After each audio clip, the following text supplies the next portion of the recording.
আমরা ছাত্রদল নাকি পিজিআর কে গালি দিয়েছি, এটা সম্পূর্ণ মিথ্যা, ভিত্তিহীন আর বানোয়াট। আমি চ্যালেঞ্জ ছুড়ে দিয়েছি যে আমার গালির সাথে সম্পর্কই নেই। আসলে আমি চাচ্ছিলাম না যে কোনো মিডিয়ার সামনে সচরাচর এসে এভাবে কথা বলতে, কিন্তু আসলে জাতির কাছে, জনগণের কাছে একটা বিভ্রান্ত ছড়ানো হয়েছে যে আমরা ছাত্রদল নাকি পিজিআর কে গালি দিয়েছি।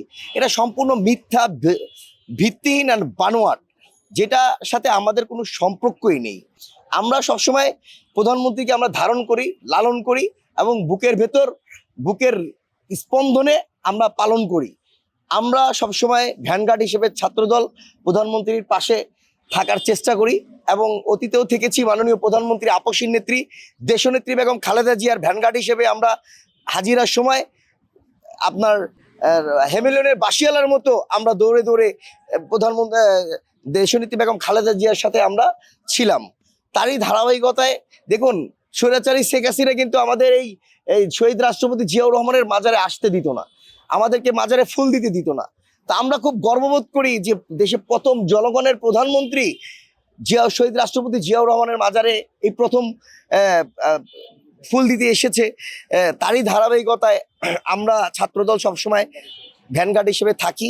তো আমাদের দৌড়াদৌড়ি, আমরা প্রধানমন্ত্রী ফুল দিয়ে চলে যাচ্ছিল, যাওয়ার সময় আমরা সবাই ছাত্রদলরা সালাম দিয়ে, আপনি দেখবেন আমার আছে, আমরা দৌড় দিয়ে সালাম দিয়ে বিদায় দিচ্ছি। সেই মধ্যে পিজিআর এর সাথে একটু ধাক্কা দিয়ে মানে আমরা পড়ে গিয়েছিলাম, আমি আঘাত পেয়েছি। তো আমি আবার সেক্ষেত্রে আবার দৌড় দিয়ে যে বলছি, ভাই আমরা ছাত্রদল করি, আমার মাথায় 18টা সেলাই, আমরা তো মারা যেতে পারি, আমাদেরকে একটু যদি সুযোগ করে দেন ইয়া করার জন্য, মানে দাঁড়ানোর জন্য, তাহলে আমাদেরটা সেই জন্য সুবিধা হবে। এবং তারই ধারাবাহিকতা তারা বলেছে আচ্ছা ভাই ঠিক আছে।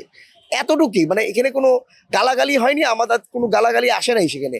কিন্তু দেখবেন কে বা কারা ভিডিওর মধ্যে একটা ব্যাক সাইড দিয়ে একটা বাজে মন্তব্য করেছে, সেটার আমরা সেখানের সাথে আমাদের ছাত্র দলের কোনো সম্পৃক্ত নাই।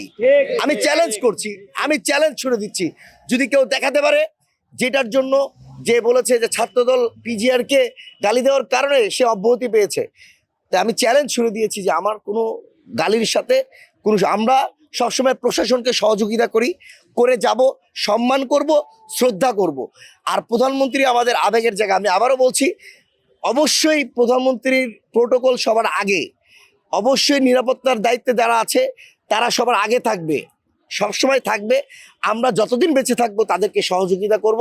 আমরা দেখুন, আমরা ছাত্রদল, আমরা ট্রাফিক সিগন্যালে দাঁড়িয়ে ট্রাফিক দেরি করে সহযোগিতা করছি, ট্রাফিকদেরকে, টিআইদেরকে সহযোগিতা করছি, প্রশাসনকে সহযোগিতা করছি। সর্বক্ষেত্রে আমরা জনগণের সাথে মিশে সহযোগিতা করি। তাই আমি বলবো যে যারা এই মিথ্যা প্রোপাগান্ডা ছড়িয়েছে বট বাহিনী, আমি মিডিয়াদেরকে সম্মান করি, শ্রদ্ধা করি। তা আপনাদের কাছে বিনীত অনুরোধ থাকবে, আপনারা এখনকার এই যুগে অনেক কিছুই সম্ভব, একটা জিনিস যাচাই বাছাই করে তারপরে দেখবেন।